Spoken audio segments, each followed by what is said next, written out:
अस्सलाम वालेकुम नाज़रीन। पिछली किस्त के इख्तिताम पर आपने देखा उस्ताद सुलेमान इन इमारतों को लेकर काफी संजीदा होते हैं और इनकी हिफाजत में मर मिटने को तैयार होते हैं। इस किस्त की इब्तिदा कालमनूस से होती है, जहाँ पर खिजर ने एक शख्स को टोकरी में डाला होता है। ये शख्स जैसे ही होश में आता है, खिजर इसे दोबारा डंडा मार कर बेहोश कर देता है। इतने में पैतरू आता है और कहता है, लोहार क्या सब कुछ तैयार है? तो खिजर कहता है, जी जनाब सब कुछ तैयार है। फिर वो उन्हें दिखाने लग जाता है। इतने में पैतरू का सिपाही आ जाता है और वो खिजर पर सवालों की बौछार कर देता है, लेकिन खिजर की हाजिर दिमागी उसे मात दे देती है। इतने में शहजादा मुराद वहाँ पहुँच जाता है। पैतरू और वो एक दूसरे को मिलकर बहुत खुश होते हैं। फिर वो अपने अपने रास्ते पर निकल पड़ते हैं। अभी तक खिजर अपने मकसद में कामयाब हो जाता है, क्योंकि इसने लोहार को बेहोश करके टोकरी में डाला हुआ था।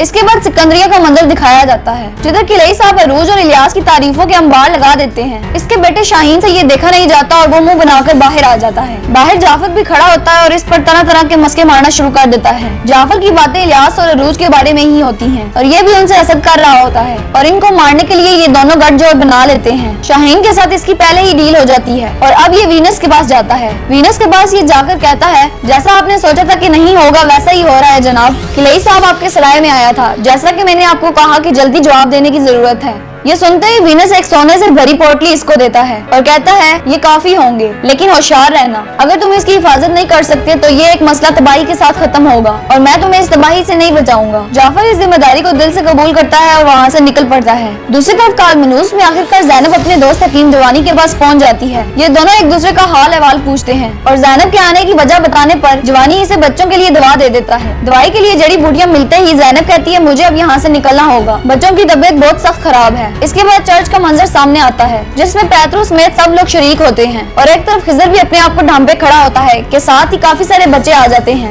ये फौरन से उन बच्चों को रोक कर वापस भेज देता है। इसके बाद घंटी बजना शुरू हो जाती है। घंटी बजने के साथ ही खिजर की गिनती भी शुरू हो जाती है। जैसा जैसा घंटी बजती है, इसके अंदर की आग और तेज हो जाती है। सब लोग अपनी दुनिया में मसरूफ होते हैं। ये वही घंटा होता है जो खिजर ने तैयार किया होता है और कुछ ही देर में एक जोरदार सा धमाका होता है, जिससे पूरा कालमनूस हिल जाता है और अफरा तफरी मच जाती है। इसी वजह से खिजर ने बच्चों को रोका था। फिर सिपाही पैतरू और शहजादा मुराद को अपनी हिफाजत में लेकर किले में चल पड़ते हैं। ये सारे नजारे देखने के बाद खिजर भी वहाँ से चल पड़ता है। इतने में धमाके की आवाज सुनकर ज़ैनब और हकीम जवानी भी बाहर आ जाते हैं। इस सारे माजरे को देखकर ज़ैनब परेशान हो जाती है और कहती है, मैं अपनी साथी मदलीना को कैसे ढूंढूंगी और यहाँ से कैसे निकलूंगी। और दूसरी तरफ खिजर इन्हीं के किले में शहजादे मुराद के ताक़ुब में होता है और शहजादा मुराद भी मुसलसल भागे जा रहा होता है। इसके बाद खिजर की लड़ाई शुरू हो जाती है और ये सिपाहियों पर झपट पड़ता है।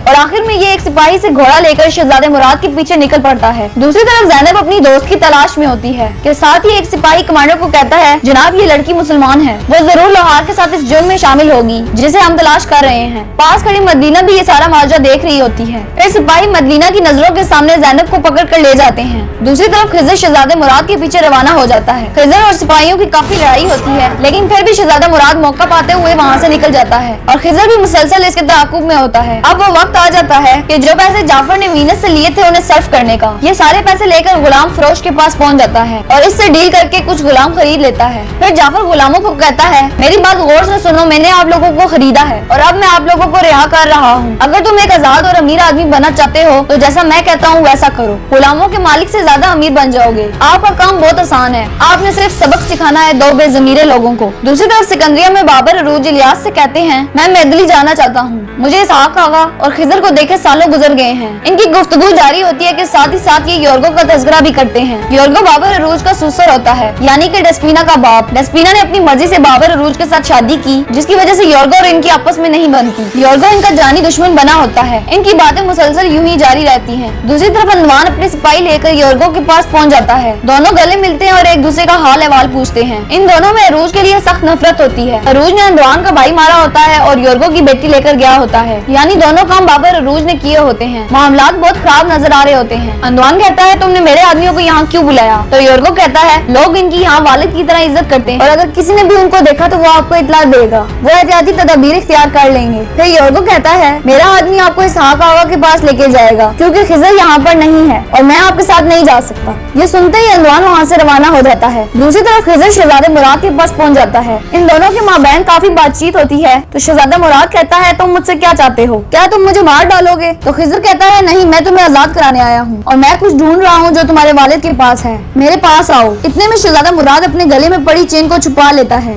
फिर इन दोनों के दरमियान मुकाबला शुरू हो जाता है और मुकाबले के दौरान शहजादा मुराद की तलवार गिर जाती है। फिर खिजर अपनी तलवार इसकी गर्दन पर रख देता है। बाहर से कुछ सिपाही ज़ैनब को पकड़ कर जा रहे होते हैं और उससे पूछ रहे होते हैं बताओ लोहार कहाँ है। ये सब कुछ खिजर देख और सुन लेता है और शहजादे को बेहोश करके कहता है यह आपका खुशकिस्मत दिन है शहजादे, मैं आपको अपने साथ ले जाना चाहता था लेकिन हालात बदल गए हैं। फिर उसकी गर्दन से चैन निकालकर ज़ैनब के पीछे रवाना हो जाते हैं और फिर जट से उनके सामने जाकर कहता है बाबा के ताकतवर हथवारों, आप लोग कब से छोटी लड़कियों से लड़ते हो। इसके बाद इनकी लड़ाई शुरू हो जाती है।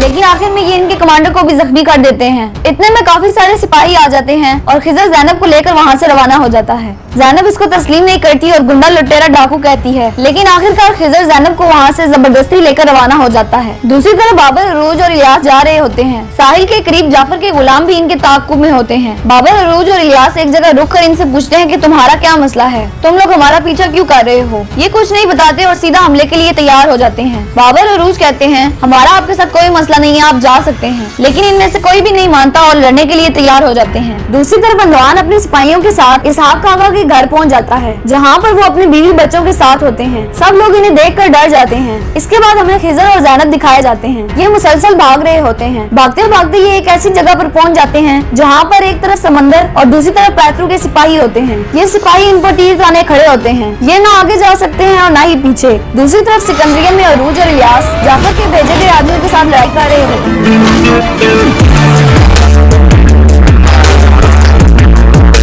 में दिखाया जाता है कि अंदवान इसहाक आगा से पूछता है कि तुम अरूज रईस के भाई हो ना। इसहाक आगा के इकरार करने पर सिपाही इन पर हमला कर देते हैं। इनकी बीवी एकदम अपने बच्चों को छत पर भगा देती है। इसहाक आगा भी इनका काफी हद तक मुकाबला करते हैं, लेकिन ये काफी तादाद में होते हैं जो इन्हें काबू में ले लेते हैं। फिर दो सिपाही इनकी बीवी को भी पकड़ लेते हैं। दूसरी तरफ खिजर और ज़ैनब भी जालिमों के शिकंजे में आ जाते हैं और तीसरी तरफ बाबर, अरूज और इलियास लड़ रहे होते हैं। फिर आखिरकार एक सिपाही इलियास की गर्दन पर तलवार रख देता है, यानी कि चारों के चारों भाई बहुत बुरे तरीके से फंस जाते हैं। इसके बाद इसहाक आगा को दिखाया जाता है। इसहाक आगा की आंखों के सामने उसकी बीवी के पेट में चाकू घोंप दिया जाता है। वो शदीद गुस्से में आकर लड़ने की कोशिश करता है, लेकिन अंदवान इनके सर में मारकर इनको बेहोश कर देता है। दूसरी तरफ खिजर और ज़ैनब भी फंसे होते हैं। बाबर, अरूज और इलियास भी जालिमों के शिकंजे में जकड़े होते हैं और इधर इसहाक आगा भी जमीन पर बेहोश पड़े होते हैं। और यहाँ पर इस किस्त का इख्तिताम हो जाता है। ये वॉल्यूम 1 का आखिरी पार्ट था। इसके बाद वॉल्यूम 2 का ट्रेलर अपलोड किया जाएगा।